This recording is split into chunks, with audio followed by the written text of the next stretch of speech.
the best way to celebrate Bhagavan's birth centenary would be to prevent the rising of the I, who rises to celebrate it in so many other ways. If we make this I subside, then we will truly be celebrating his centenary in the way he would want us to do so. Reading, reflecting on, and trying to practice Bhagavan's teachings is essential, because this is the means by which he prepares us and ignites the flame of his Purana, fresh clarity of self-awareness in our heart.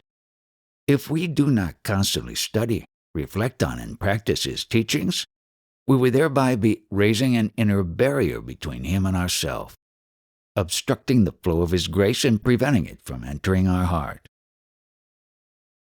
In verse 31 of Uladu Narpadu Anubandham, Bhagavan says, "To the me jnani, the knower of reality, who is asleep within the fleshy body, which is like a cart, activity, of mind or body, nishta, steadiness, inactivity, or samadhi, and sleep are just like to a person sleeping in a cart, that cart moving, standing, or cart remaining alone, with the bullocks unyoked.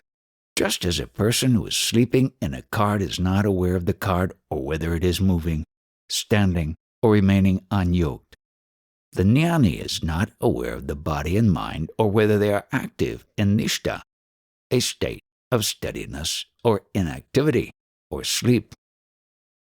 In one of his answers recorded in the first chapter of Maharshi's Gospel, Bhagavan uses this analogy but describes it in a more detailed manner. However, when reading what is recorded there, we should bear in mind that the purpose of this analogy is only to make it clear to us that the jnani, who is nothing other than our own real self, is not at all aware of body or mind or any of their alternating states. Because, as he often explained, these exist only in the view of ajnanis, those who are ignorant and therefore mistake themselves to be a body and mind. Therefore, we should not read more into this analogy than it is intended to convey. For example, when it is recorded in Maharshi's Gospel that he said that the traveler sleeping in the cart does not know these events but finds himself in different places after he wakes up, we should not take this to mean that the jnani will eventually wake up from the wakeful sleep of jnana and become aware of the body once again. Regarding the portion samadhi is there standing still, because samadhi means jagrat sushupti, that is to say, the person is aware but not concerned in the action. The bulls are yoked but do not move. The explanation given in brackets is not what Bhagavan actually said, but what was added by whoever recorded it, because it confuses the sense in which he used the term samadhi in this context. That is, the jnani is always in jagrat sushupti, a state of wakeful sleep, because he is what Bhagavan refers to as the ever-wakeful self, which is awake in the sense that it is always aware of itself, and asleep in the sense that it is never aware of anything else, any mind, body, or world. So when he compares samadhi to the cart standing still, what he means by samadhi is not the permanent state of jagrat sushupti, but only the temporary state of self-absorption, in which the body and mind of the jnani sometimes seem to be. In the view of an ajnani, the body and mind of a jnani, like Bhagavan, may sometimes be active, and may at other times go into and later come out of a motionless state of inactivity, which is what he calls nishta or samadhi in this context. But as he explains by means of this analogy, the jnani is completely unaware of the coming and going of all such states, because in his view the only state is jagrat sushupti, which is eternal and immutable.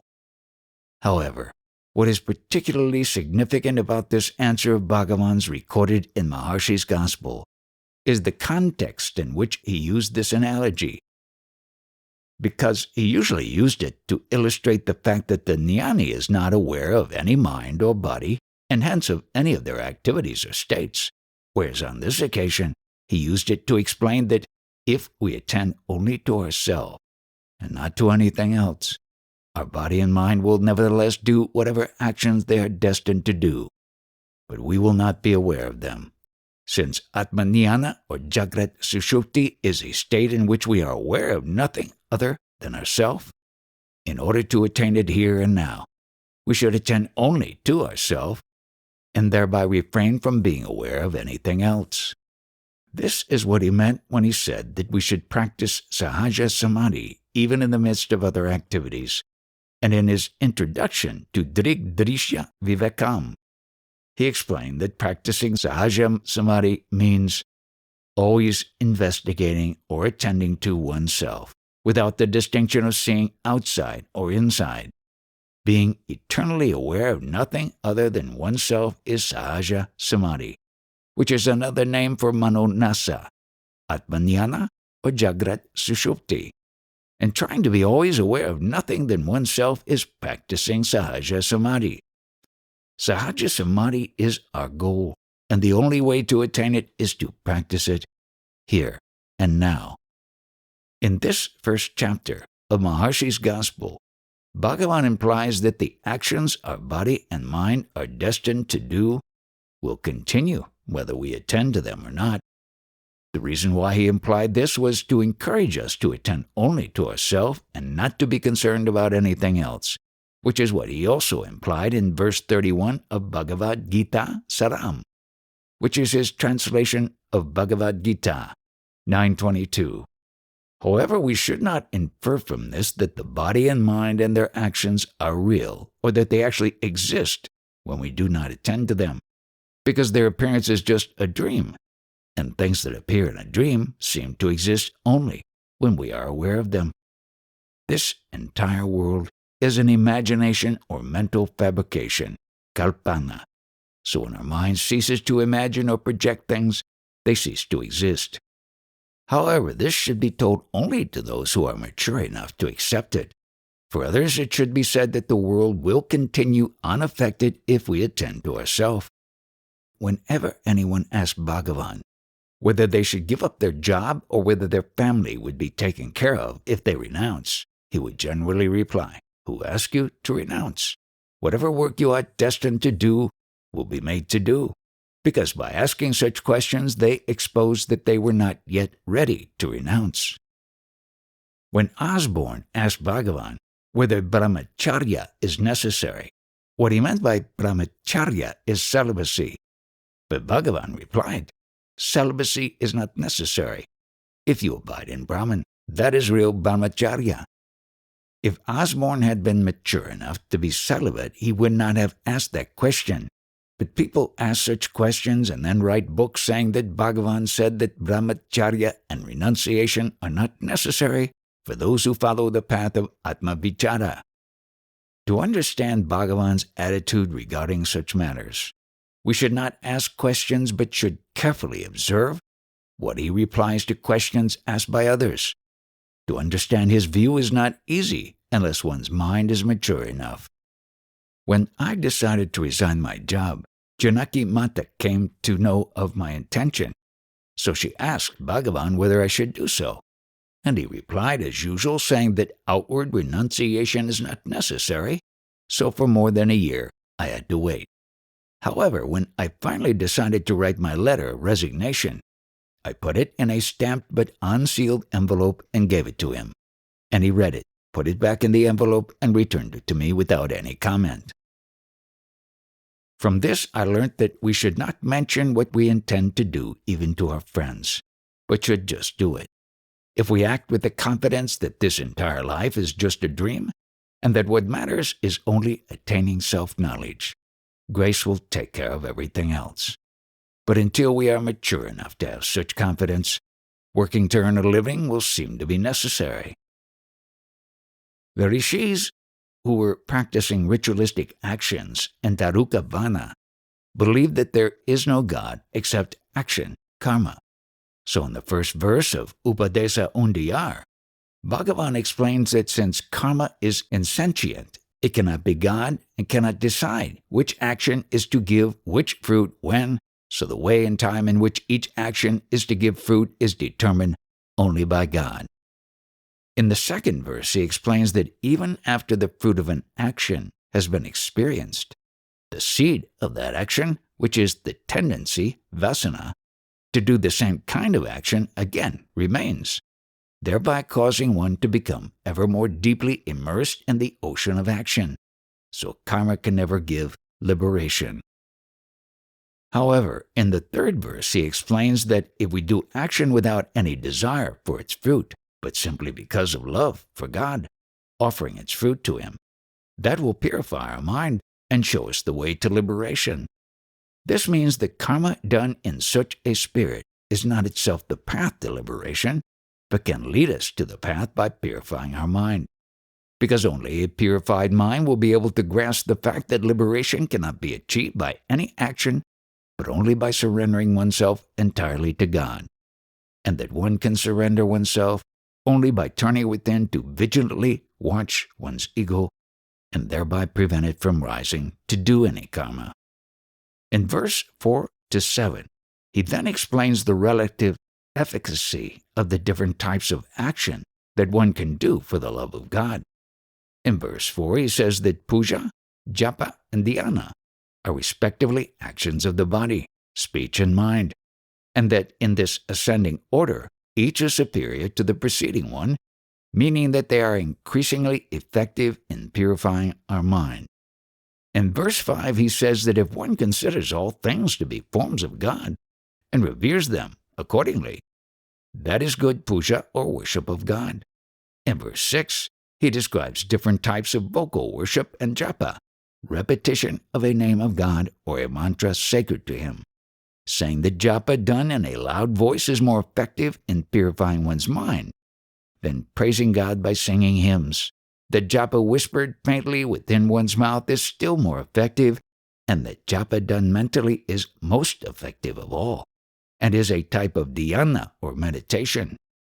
In verse 7, he says that steady and uninterrupted meditation on God, like the steady flow of clarified butter, is better than meditation that is frequently interrupted by other thoughts.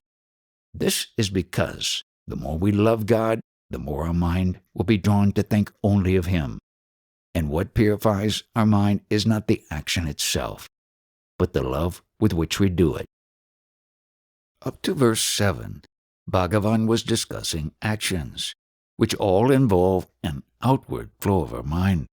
But in verses 8 and 9, he shows us how we can divert our love for God to go beyond action to our natural state of just being, which is the state of complete self-surrender, and hence the most perfect expression of love for God. In verse 8, he says that rather than anya bhava, meditation on God is something other than oneself. Ananya bhava, meditation on Him as not other than oneself, is the best of all, meaning that it is the best of all practices of bhakti and of all forms of meditation. And in verse 9 he says that by the strength or intensity of such ananya bhava, being in sat bhava, one's natural state of being, which transcends meditation, is parabhakti tattva, the true state of supreme devotion. So long as we consider God to be something other than ourself, when we meditate on Him, our attention is moving away from ourself towards our thought of Him. And this outward movement of our mind is an action or karma. On the other hand, when we consider Him to be ourself and meditate on Him accordingly, we will no longer be meditating on a mere thought of Him, but only on ourself. So our attention will not be moving away from ourself, but will just rest motionlessly on ourself, its source. So this self-attentiveness is not an action or karma, but our natural state of just being, summa irupadu. That is why Bhagavan says in verse 9 that by the intensity and firmness of ananya bhava, we will remain in sat bhava, and that by being so, we will transcend all bhavana, imagination, meditation, or thinking. Thus, what Bhagavan implies in these first 9 verses is that though we cannot attain liberation by any action of karma, if our actions are motivated only by love of God and not by any desire for temporal gains, they will gradually purify our mind and enable us to understand that God is what shines in us as I. So the best way to meditate upon Him is to meditate on nothing other than ourselves. And that if we meditate only on ourselves, all actions will cease, and thus we will subside back into the source from which we rose. Therefore, in verse 10, he says that subsiding and being in the source from which we rose, which is ourself, as we really are, is itself karma, bhakti, yoga, and jnana, meaning that it is the most perfect practice of all spiritual paths, which are generally classified in 4 categories, namely karma yoga, the practice of desireless action; bhakti yoga, the practice of devotion; raja yoga, the practice of disciplines such as breath control as a means to control and subdue the mind; and jnana yoga, the practice of knowledge, which Bhagavan explained is only atma vichara or self-investigation. In verse 8, Bhagavan included a relative clause to describe anya bhava more fully, namely avan aham ahum, which means in which he is I, and which implies that since he, God, is I, by meditating on I, which alone is ananya, not other than oneself, one is meditating on him. However, in Sanskrit, he translated this clause as soham iti, which means thus, he is I. And because of this, some people interpret avan aham ahum ananya bhava to mean soham bhavana, meditation on the thought, he is I. This interpretation is not correct, however, because ananya bhava means otherless meditation, or meditation on what is not other. So it cannot mean meditation on the thought he is I, since any thought is something other than oneself. Moreover, in verse 9, Bhagavan explains that by the strength or intensity of ananya bhava, one will be established in the state of being, satbhava, which he describes as bhavanatita, which means transcending or gone beyond meditation, and which therefore implies being beyond any kind of thinking. So from this we should infer that what he means by avan aham ahum anya bhava, ananya bhava, is not meditation on the thought he is I, soham bhavana, because meditation on any thought is a mental activity. So like any other action, it would tend to be self-perpetuating, as Bhagavan implies in verse 2. In order to go beyond thinking, our mind must subside. And since it rises, stands, and flourishes by attending to anything other than itself, it will subside only by attending to itself, the one who rises to think anything. When aspirants start to follow the path of bhakti, they generally do so with the idea that God is something other than oneself. So they worship, pray to, and meditate on him as if he were another. However, since God is not other than ourself, we can never reach him so long as we consider him to be other. So we eventually need to be told that he is actually just I, which is what Bhagavan refers to when he says in verse 8, avam aham ahum, in which he is I. However, when we are told that he is I, what we should infer is not that we should meditate on the idea he is I, but only that we should meditate on ourself alone. As Bhagavan often used to say, why should we meditate on God as someone distant and unknown when in fact he always exists within us and is clearly known by us as I, our own self? Since I is our nearest and dearest and what we are always clearly aware of, the simplest way and most effective way to love God and to meditate on him is to love him and meditate on him only as I. Arunachala works by kindling clarity of discrimination, viveka, in our hearts. Therefore, even though some people do giri pradakshina for the fulfillment of worldly desires, the more they do it, the more clarity will dawn in their hearts, and hence they will begin to reflect on their desires and ask themselves whether happiness can actually be gained from the fulfillment of any such desires. However, the speed at which such clarity dawns depends on how strong their desires are, because desires for anything other than self-knowledge, atmajnana, are what clouds our mind and thereby obstructs the clarity that naturally shines deep within each one of us. Even though many people come to Bhagavan, very few had really intense love to attain atmajnana, because their ability to discriminate and recognize that true happiness lies in nothing else was hampered by their other desires and attachments. Therefore, the speed at which each devotee developed true love for atmajnana was inversely proportional to the intensity of their desires and attachments. However, anyone who has come into contact with Bhagavan and his teachings, whether in his bodily lifetime or since then, will thereby certainly gain a steadily increasing clarity of discrimination, even if it does not manifest immediately or even in their present lifetime. Bhagavan's teachings and the power of his presence in our life are like a seed sown by a diligent gardener. Having sown the seed in our heart, Bhagavan will water it, fertilize it, protect it, and nurture it until it grows into the mighty tree that bears the precious fruit of jnana. If the soil he plants it in is already rich, fertile, and deep, it will grow and bear fruit relatively quickly. Whereas if the soil is dry, barren, stony, and shallow, more time will be required to enrich, fertilize, and deepen it in order to allow the seed to germinate, grow, and develop strong and deep roots. However, whatever may have been the condition of our heart when Bhagavan sowed his seed in it, we should not think in terms of the time it might take for his seed to grow into a tree and eventually bear fruit, because time is just an illusion created by our deceptive mind.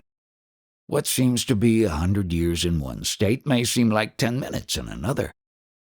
This is why it is said that Brahman is neither near nor far, as Bhagavan says in verse 781 of Guru Vachaka Kovai, thinking, when will I become one with Yogananda, the happiness of union, which is the state of self-abidance? Do not be distressed or disheartened. There, in the real state of self-knowledge, which is always one, single, non-dual, and unchanging, any time, any place, or time that is far or near does not ever exist. Like everything else, time and space are a creation of our mind, and the very nature of our mind is to deceive us. In its ability to do so, the mind is indeed an atisaya shakti, an extraordinary and wonderful power, as Bhagavan says in Nanyar. But it is not real. So if we diligently investigate what it is by vigilantly observing the ego, the thought called I, which is its fundamental and essential form, we will find that there is actually no such thing, as Bhagavan teaches us in verse 17 of Upadesa Undiyar. When one investigates the form of the mind without forgetting, it will be found that there is not anything called mind. This is the direct path for everyone. Real sadhus are very rare. Once there was a sadhu called Buddha, and after a few hundred years one called Jesus, and then another one called Shankara, and more recently one called Ramakrishna. But in this century, the only real sadhu came and told us, I am not this body. I am the one real awareness that shines blissfully as I in the hearts of all living beings, beginning with God. In this unique embodiment of his, Bhagavan revealed many subtle truths like this in a fresh and refined manner. Previously, we used to believe that sadhus such as Buddha, Jesus, and Shankara each lived in a limited time and place in the distant past, so they are no longer with us. Since we believed that sadhu sangha, association with the sadhu, meant being in the bodily presence of a sadhu, we thought that we could not have sangha with any sadhu whose body was no longer alive.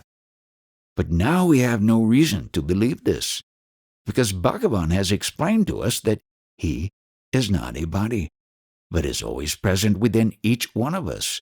So to have his satsanga, all we need do is to turn within and see that he is always shining clearly in us as I. Since he is not limited to any time or place, his satsanga is available to us always and everywhere.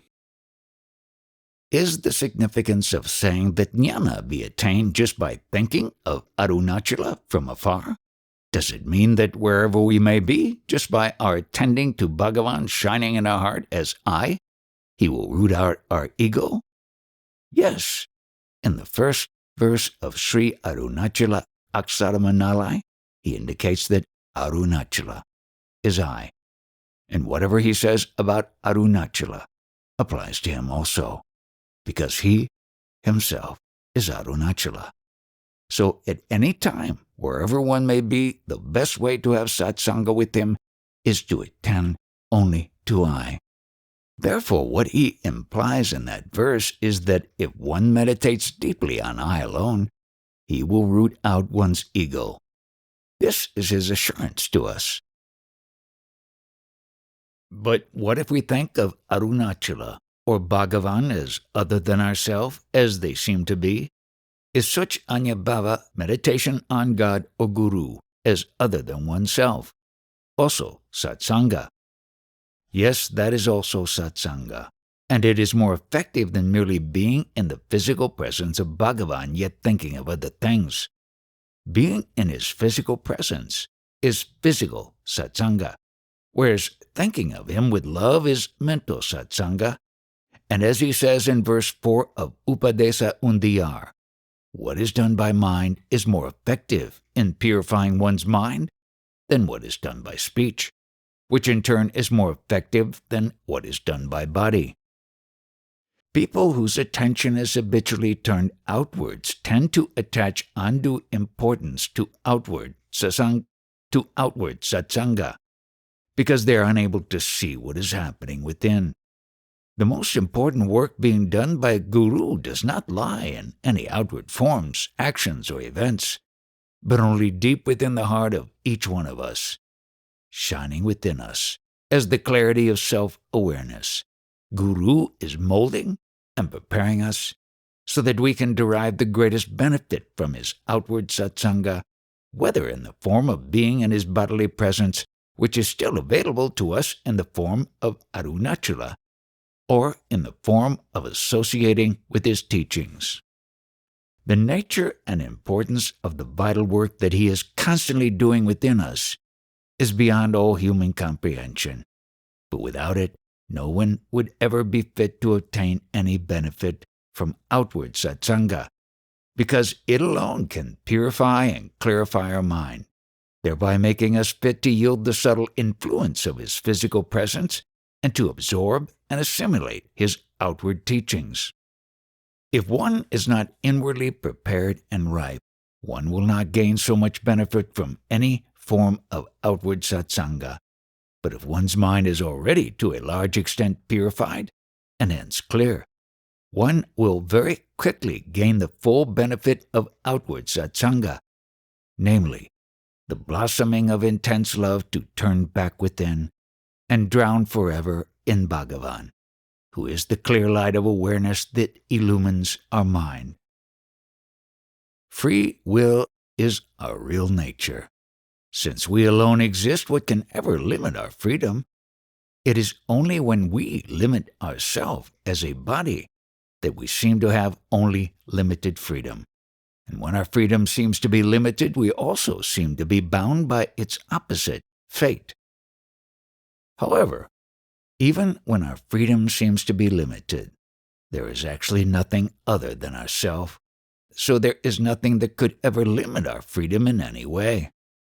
Therefore, we are always free either to see ourselves as one and indivisible as we always actually are, or to see ourselves as many as we seem to be whenever we rise as the ego. Therefore, neither karmas nor vasanas can actually ever prevent us from experiencing self-knowledge, atmanyana, because self-knowledge is our real nature, whereas karmas and vasanas are just illusory appearances that seem to exist only in the view of the ego that we now seem to be, and not in the view of ourselves as we actually are. They seem to exist only because, having risen as this ego, we are now looking outwards. But if we turn back and look within to see what we actually are, the ego will disappear along with all its karmas and vasanas, because it is not what we actually are.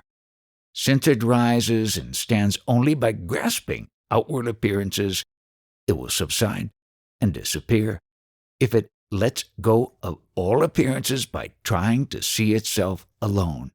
As Bhagavan says in verse 25 of Uladu Narpadu, grasping form, the formless phantom ego rises into being. Grasping form, it stands. Grasping and feeding on form, it grows abundantly. Leaving one form, it grasps another form. If sought, it will take flight. Note thus. If we lack discrimination, viveka, we will continue to rise and stand as this ego in waking and dream.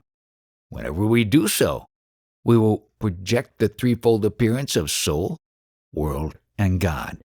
However, since we seem to be this ego and therefore project such appearances only in waking and dream, but not in sleep, we are like a foolish person who, instead of sheltering from the intense heat of the sun by resting under the shade of a tree, wanders out into the scorching sunshine until he can bear it no longer, then retreats to the cool shade for a while before again wandering out into the sunshine.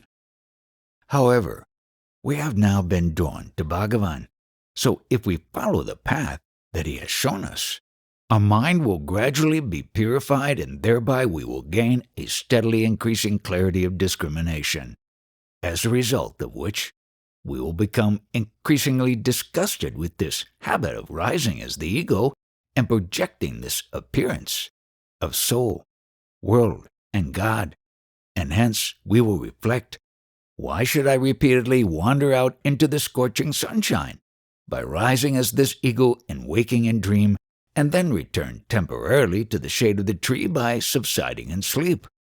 Why should I not just remain peacefully in the cool and comfort of the shade? When our discrimination thereby becomes clear and deeply rooted, we will turn back within, emerge forever in our source, and thus we will discover that we have always been free to just be as we are, and thereby to stop projecting any illusory appearances. Our infinite freedom was only seemingly limited, and what seemingly limited it was our foolish liking to wander in the sunshine by projecting the appearance of soul, world, and God.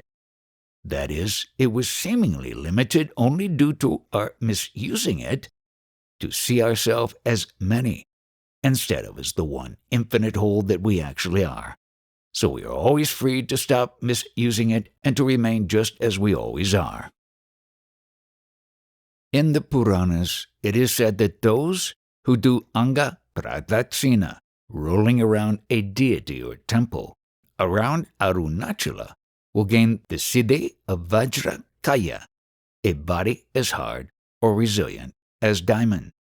We can see examples of this today in people such as Asaki Doctor, who once did Anda Pradakshina around Arunachala and is now able to do Pradakshina every day in the hot sun, leaving at 9 in the morning and returning at noon.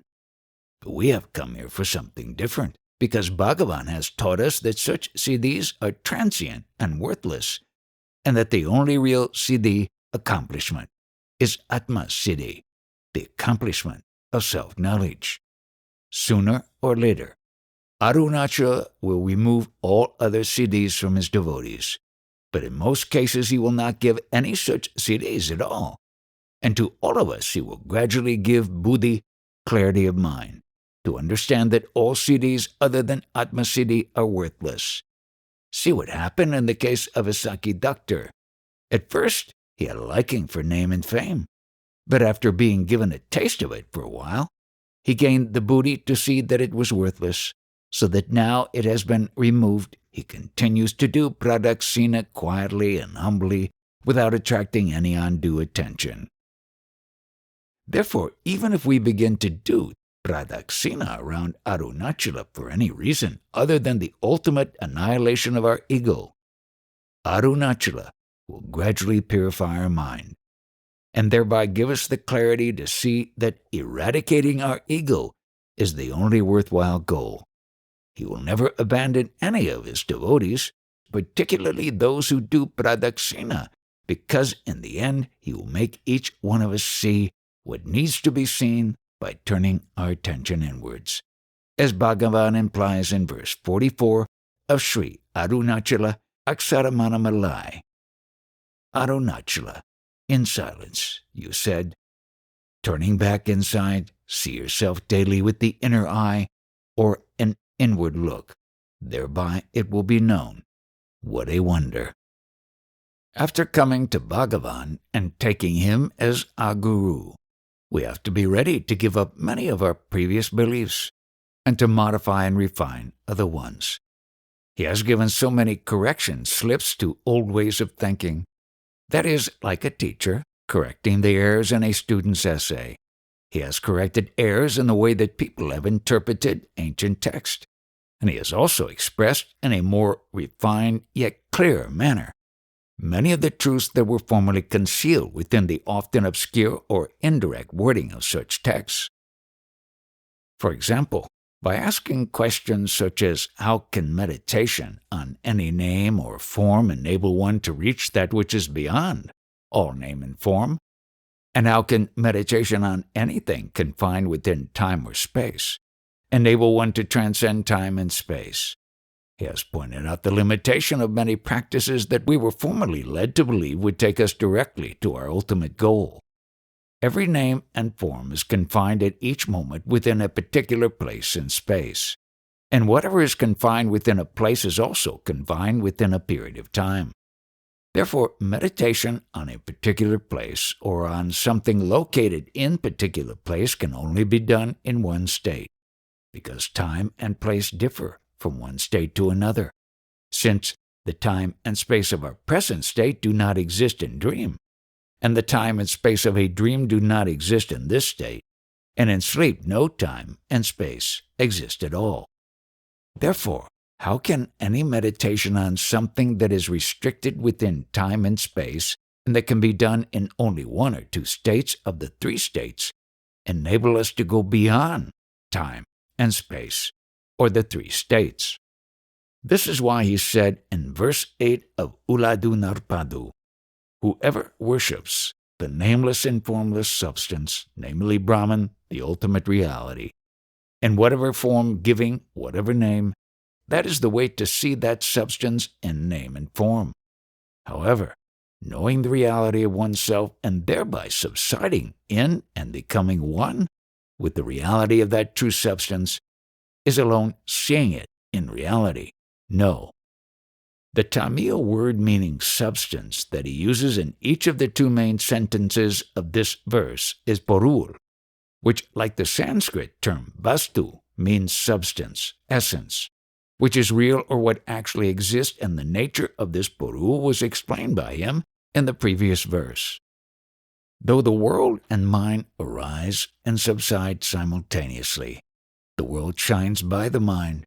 Only that which shines without appearing or disappearing as the base for the appearing and disappearing of the world and mind is porul, the real substance, which is pundram, the infinite whole or purna. Since the porul is the infinite whole that shines without ever appearing or disappearing, it is the base or foundation from which and in which the mind and everything perceived by it, namely all names and forms, appear in waking and dream and disappear in sleep. Though the porul is therefore what appears as all names and forms, it itself is nameless and formless. So in order to see it as it is, we must see it stripped of all names and forms. However, though it is nameless and formless, the mind can attribute any name or form to it and worship it accordingly. And by doing so, it is possible for the mind to see it in name and form, as he says in the first sentence of verse 8. However, since it is not actually any name or form, seeing it in name and form is not seeing it as it really is, but is only seeing it as mano mayam kachti, a mental vision or mind-constituted image, as he says later in verse 20 of Uladu Narpadu. Therefore, in the second sentence of verse 8, he explains how we can see it in reality, or as it actually is. Since the mind can rise and stand only by grasping form, as he says in verse 25, so long as it exists, it will always see the one real substance as the multitude of names and forms that constitute this or any other world. So we cannot see the one real substance or puru as it is so long as we mistake ourselves to be this form-perceiving mind. Therefore, in order to see the purul as it actually is, we must see ourselves as we actually are. And hence, in the second sentence, he says, however, knowing the reality of oneself and thereby subsiding in and becoming one with the reality of that true substance is alone seeing it in reality. What we actually are is only the nameless and formless purul. So when we see the reality of ourself, the mind that we now seem to be will subside and merge forever in and as purul. And this alone is seeing it as it really is. It was previously believed that the term heart refers to a place in the body where the Lord or Atman dwells. And since the heart is also referred to metaphorically as guha, the cave or hiding place, one of the names of Lord Subramanya is Guhesa, the Lord of the cave or the cave-dwelling Lord. However, Bhagavan pointed out that heart means the core, center, interior, or innermost part of ourself, as implied by the Sanskrit term hridaya, which in some cases becomes hrd, or in compound hrt, and therefore refers not to any physical place, but only to our real self. For example, in verse 2 of Sri Arunachala Pankaradnam, he explained clearly that what is called heart or hridaya is actually just Arunachala, the infinite space of pure awareness, in which this entire world appears and disappears like a picture on a cinema screen, and which shines eternally within each one of us as I. Red Hill, Arunachala, all this world appearance, which is a mental picture, arises, stands, and subsides only in you. Since you dance eternally in the heart as I, they say your name itself is heart. Likewise, Bhagavan pointed out that whereas various other hills, holy places, and temples are said to be abodes of Lord Shiva, Arunachala is not merely his abode, but he himself. That is, just as the heart is not just the dwelling place of Atmasvarupa, our own real self, but Atmasvarupa itself, so Arunachala is not just the dwelling place of Shiva, but Shiva himself. This is an important clue for those who seek to go beyond time and place and name and form. Though Arunachala seems to be a hill, a name and form located in a finite place, it is actually what dances eternally in our heart as I, the one infinite and hence formless space of pure self-awareness, which is the real import of the term heart. So long as we ask for a path to follow, the Guru can only point us to the path of awareness, chit, attend to yourself, or the path of happiness, ananda, or love, priya. Love God or Guru, who is yourself. What all jnanis have taught through words is only these two paths, jnana and bhakti, self-inquiry and self-surrender. Even Dakshinamurti taught only these two paths so long as he was answering the questions of the four Sanakari sages. But finally, he had to merge back into himself in order to teach them how to merge within and just be, which is the path of being, Sat, and which can be taught only through silence and not through words.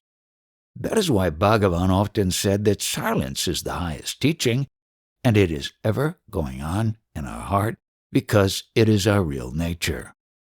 To learn what silence is always teaching us, we must turn our entire attention within, for which intense and all-consuming love is required. That is, without love, bhakti, we cannot follow the path of jnana, which is the practice of attending only to ourselves. And without attending keenly and persistently to ourselves, we cannot learn what silence is always teaching us in our heart, which is just to be. Therefore, the path of love, priya or ananda, culminates in self-attention, which is the path of chit, and self-attention results in just silently being, which is the path of sat. It is only through silence that our real nature can be made known to us, as Bhagavan implies in verse 5 of Ekanma Panchakam, Kavilamba version.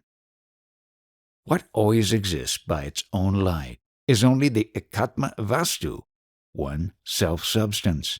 If at that time the Adi Guru, the original Guru, Dakshinamurti, made that Vastu known by speaking without speaking, say, who can make it known by speaking? Likewise, it is only to reveal itself through silence that our real nature is manifested outwardly, in the motionless form of Arunachala, as Bhagavan explains in verse 2 of Sri Arunachala Astakam. When the seer investigated within the mind who the seer is, I saw what remained when the seer thereby became non-existent. The mind did not rise to say, I saw. So in what way could the mind rise to say, I did not see? Who has the power to elucidate this by speaking, when in ancient times even you, as Dakshinamurti, elucidated it without speaking? Only to elucidate your state without speaking, you stood as a hill, or motionlessly shining from earth to sky. And what Arunachala teaches us through silence is just to be, to stand still, without rising as an ego to do anything by mind, speech, or body. As Bhagavan says in verse 36 of Sri Arunachala Aksaramana Malai, Arunachala, saying without saying, stand, stop, stay, or remain without speech, you just were, without doing anything. The path of being, sat, cannot be taught in words, because the nature of this path is no different to the nature of its goal. And since the goal is absolute silence, untainted by the rising of the ego, it can be made known only by silence. In other words, in this path there is nothing to be done, so there are no exercises that can be prescribed. In order to just be, the ego does not need to do anything, and must not do anything. All that is required of it is just to die, that is, to subside and disappear forever. Muruganar sings that as soon as he came to the presence of Bhagavan, who is Sat Tattva, that which actually exists, he died without dying. That is what we must do in order to just be. How then are we to die without dying? Since we rise and stand as this ego only by attending to things other than ourself, we can forever cease rising only by attending to ourself alone. And for that we must have all-consuming love to surrender ourself completely to Him. Therefore, the only means to achieve our natural state of just being, Sat Bhava, is to follow the twin paths of Chit and Ananda, Jnana and Bhakti, self-inquiry and self-surrender. This is what Bhagavan implied in verses 8 and 9 of Upadesa Undiyar, in which he says Ananya Bhava, attending to nothing other than oneself, is the best of all practices of bhakti, and that by the intensity of such self-attention, we will be established in Sat Bhava, the state of being, which is beyond all mental activity. Rather than Anya Bhava, meditation in which God is considered to be other than I, Ananya Bhava, in which He is considered to be none other than I, is certainly the best among all practices of bhakti and varieties of meditation. By the strength, intensity, firmness, or stability of such meditation, Ananya Bhava or self-attention, being in Satbhava, one state of being or real being, which transcends all bhavana, thinking, imagination, or meditation, alone is Parabhakti Tattva, the real essence or true state of supreme devotion. Through words, the ego can be instructed to attend, look, seek, investigate, see, know, be aware, love, surrender, and so on. But it is only through silence that it can effectively be taught just to be. All that is required is to find out how any world picture comes into existence and is dissolved. In waking dream, we have the power to see ourselves as many, whereas in sleep we lose this power and therefore see nothing other than ourselves. This power is what we call mind, and it is what produces the appearance of multiplicity in waking and dream. Trying to find out what this power is and how it arises to produce one dream world after another is what is called Atma Vichara, self-investigation or self-inquiry, because we find out what it is and how it rises only by keenly attending to ourself, who now seem to be this mind and the one who sees all this multiplicity. This practice of self-attention is so simple, and it is the only means to find how any world or anything other than oneself seems to exist. But in the name of sadhana or spiritual practice, so many other exercises are taught. All other spiritual practices entail attending to something other than oneself, whereas Atma Vichara entails attending to oneself alone. So, by definition, it is the simplest of all spiritual practices, and hence it does not require any aid. In fact, any aid would be something other than ourselves, so it would distract our attention away from ourselves, and thereby defeating its very purpose.